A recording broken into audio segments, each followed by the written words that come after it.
All right, and ladies and gentlemen, we are going to move to the plenary session 2. We'd like to invite TS Dr. Abdul Fathul Hakim Zulkifli from UTHM, all right, to present his issues on preparing students for the industry via innovative teaching and learning.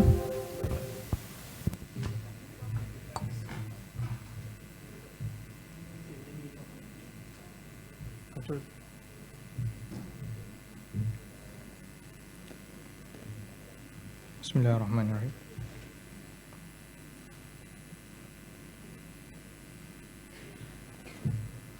Assalamualaikum and salam sejahtera everyone, distinguished guests. I'm delighted to be here today to discuss the crucial topics of preparing students for the industry through innovative teaching and learning methods. As someone passionate about innovative teachings, I have this opportunity to share UTHM's practices and success story about preparing our students for industry. Today we will explore how innovative activities can play a pivotal role in shaping a more dynamic and effective learning experience for our students. Without further ado, let's delve into the exciting realm of preparing the next generation for success in the industry ever-evolving landscape. Before we dive into the details, let me walk you through the roadmap for our presentation today. So these are topics that we'll cover for these sessions.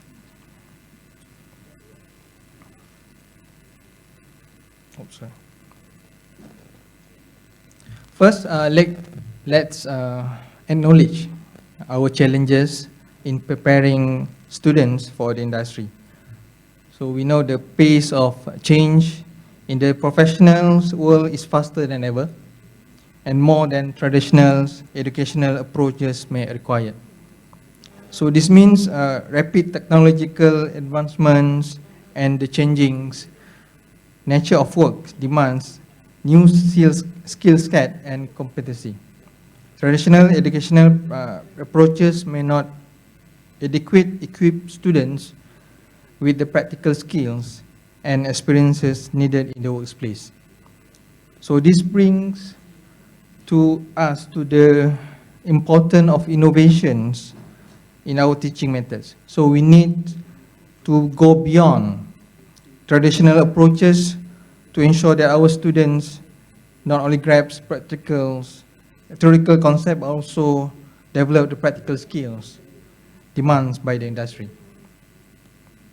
So innovative teaching may help bridge the gaps between theoretical knowledge and practical applications, preparing students to navigate the real world challenges.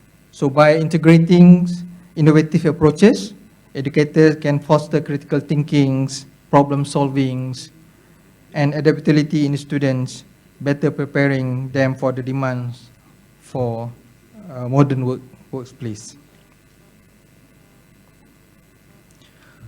So now let's our attention to the core of the discussions. So addressing what the industry demands from our students. In today's rapidly evolving professional landscapes, industry seeks individuals with unique skills and competencies. So we as educators need to explore the specific skills currently in high demands across various industries. So this includes a mix of technical proficiencies and soft skills.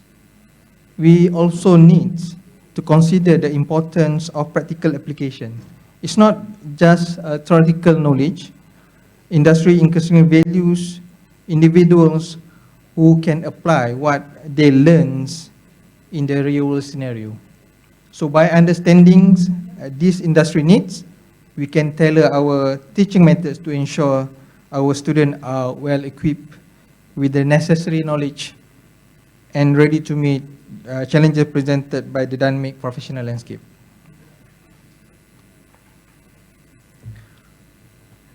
So one key element is the incorporation of hands-on learning experiences. So these can include real-world simulations, case studies, and practical projects that allow students to apply theoretical knowledge in a tangible application way. Equally important is the integration of technology-driven activities, VR, virtual realities, and simulations, online collaborations, tools, and interactive multimedia content, and can elevate the learning experience, making it dynamic and engaging. So by combining these elements, we create an environment where students can not only understand concepts, but also have the chance to apply them in a realistic scenario. So this sets the stage a more comprehensive and lasting understanding of the subject matters. So this is one of the examples on the left side of the pictures. So we invite the industry player come into in the classroom. We call it industry in the classroom. So industry player give a lecture to our students, and then on the right figure we explore the student with the new technology, VR.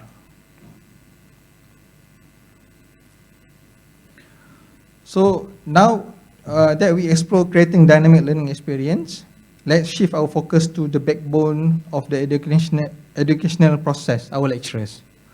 So it's essential to provide them with the effective guidance and support as they navigate these innovative teaching methods. To empower our lecturers, we are investing in workshop and training sessions. This initiative equip educators with the latest technology, methodologies, tools, and strategies. For example, we conduct a certificate of competency to our lecturer in IBS and BIM. So this is one of the competency that we provide to our lecturers. And then additionally, we emphasize the value of sharing best practices by creating a platform for our lecturer to exchange successful teaching strategies and insight. We foster a community of educators committed to innovations. For example, we also train our lecturers through sharing sessions and share their best practices. Through this initiative, we aim to create an environment where lecturers feel supported, informed, and inspired to integrate innovative approaches into their teaching.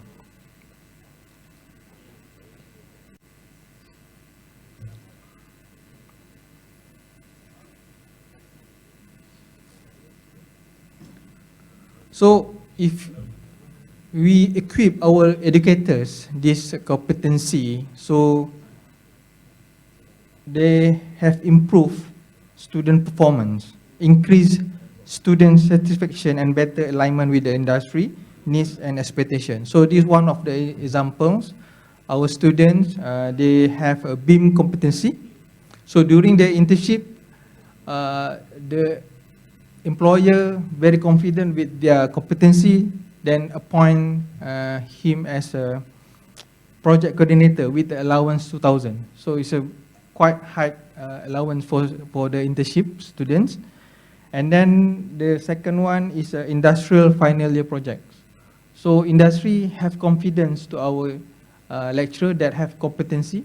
So they awarded the project, and then this industrial project we give to the student to solve. So this one example that we practice in our universities. So next, let's turn our attention to the ongoing process of assessment and refinement. It's crucial to evaluate our teaching methods and make continuous improvement regularly. So we advocate for the implementation of regular assessment throughout the courses. Formative and summative assessment gauge student understandings and provide valuable insights for lecturers. Equally important is gathering feedbacks from both student and industry professionals. So these feedback loops helps us understand what's working well and where adjustments are needed in our teaching methods. So we create a dynamic feedback loop by constantly assessing student performance and gathering feedback, allowing agile adjustment in our teaching strategies. Moving forward, let's explore of integration of ebooks into our teaching approaches. Ebooks offer a dynamic platform that can significantly enhance the learning experience for our students. Ebooks provide students with the access to update and diverse content. Students can comprehensively understand their subject matters through multimedia elements, interactive content, and link to relevant resources. For examples, this is several collections, ebook collection in UTHMs, and Elsevier is our new collections. Approximately, we have about 10,000 titles with diverse content tailored to our niche area. So if you look at the resource for Elsevier, it's more diverse content. We have journals, books, ebooks that on the fingertips. It's like a student can bring the whole library in their phone and gadget. Next, ebooks also allow for personalized learning experience, custom annotations, bookmark, and interactive features that empower students to engage actively with the materials, promoting better understandings and retentions.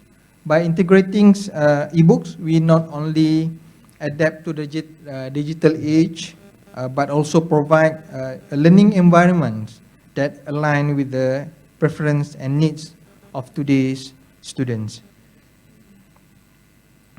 So for examples, like Elsevier introduced ebooks library of health and medical book, so students can personalize their preference and do the bookmark, annotation, and so on. So from there, they can do the enhanced online collaborations. So let's explore two significant aspects of integrating ebooks into our educational strategies. So cost effectiveness and a more eco-friendly approach. So one of the primary benefits is a reduction of costs associated with the traditional textbook. So ebooks significantly lower the financial burdens on students, so making educational resources more accessible and affordable. Beyond cost savings, ebooks contribute to sustainability effort by creating paperless learning environment. So this reduces the environmental impact of educational materials and align with the broader goal of promoting eco-friendly practices.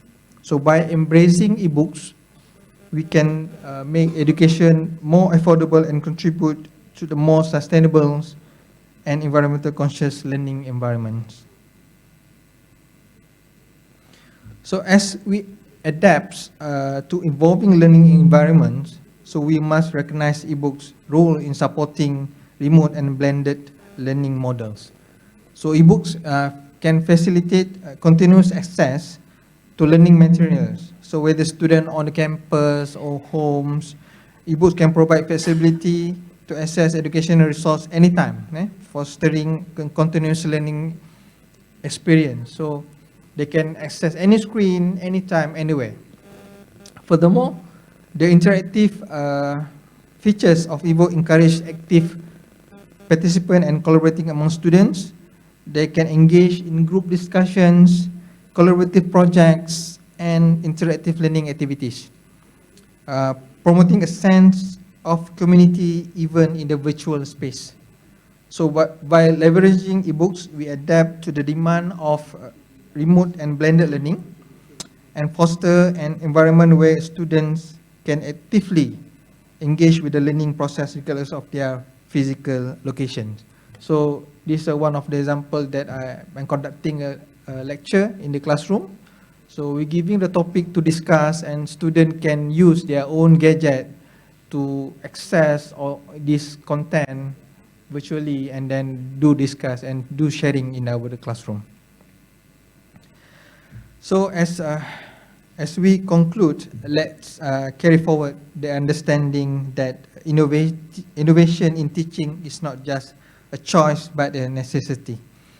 It is a key to preparing our students for today's challenges and the dynamic and ever-changing landscape of the industry they are destined to enter.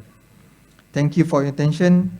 I'm look forward to any question or discussion you may have. Thank you. Thank you very much, Dr.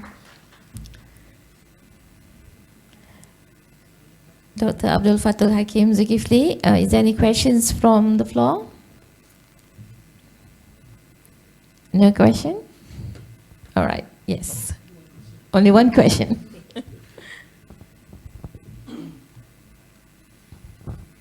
Assalamualaikum and very good afternoon.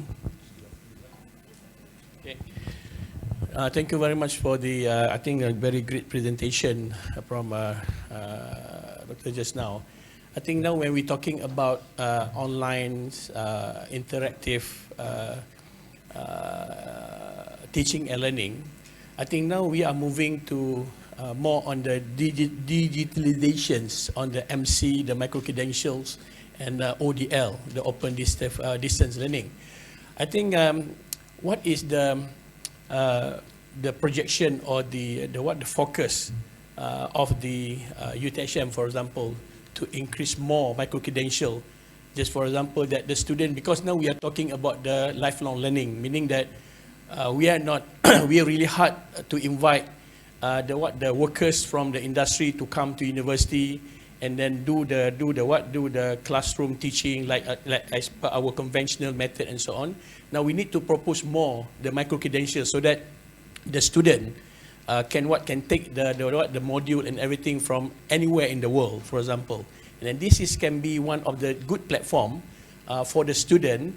Not just coming, they not just need to come to the specific university, but they can learn everywhere in the world.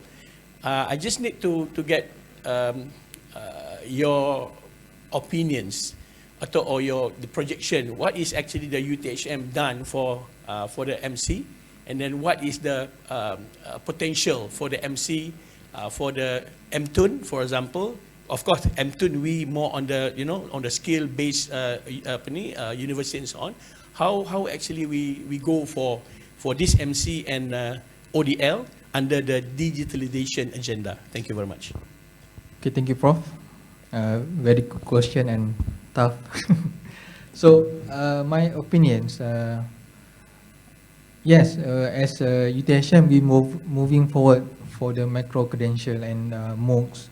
And then each faculties also moving forward for the MCs.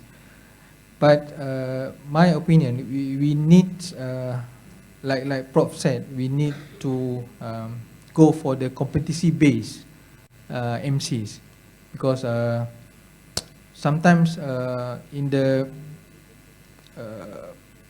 industry, so they have the experience, but they also need to self-development for their career. So I think MC is a best platform for this industry player to gain knowledge and gain competency. So also it's good for student also. They can mobile, so they can take MC from UTHM, UTHM and so on. So this give a broad platform for students to have a very unique learning experience. So they can learning from the UTHM expert, they can learn from the expert and so on. Even they can learn from the overseas expert as well. So one more thing that I think we as educators need to very close collaborate with the industry. We develop the modules that have industry perspective and also academic perspective. So when we combine these two approaches, so we can develop more value courses, even though ODL, MC, smoke. So even students, when they see the brochure, for example, or the website, we see, oh, this is a very known industry player that contributes the content of the courses. So I think they very interested to join that MC. So not alone with the academic, but we need to collaborate with the industry player to come out with the very good MC MOOCs content. So that's my personal opinion. Thank you, Prof. Thank you very much. Thank you very much, Dr. Abdul Fathul Hakim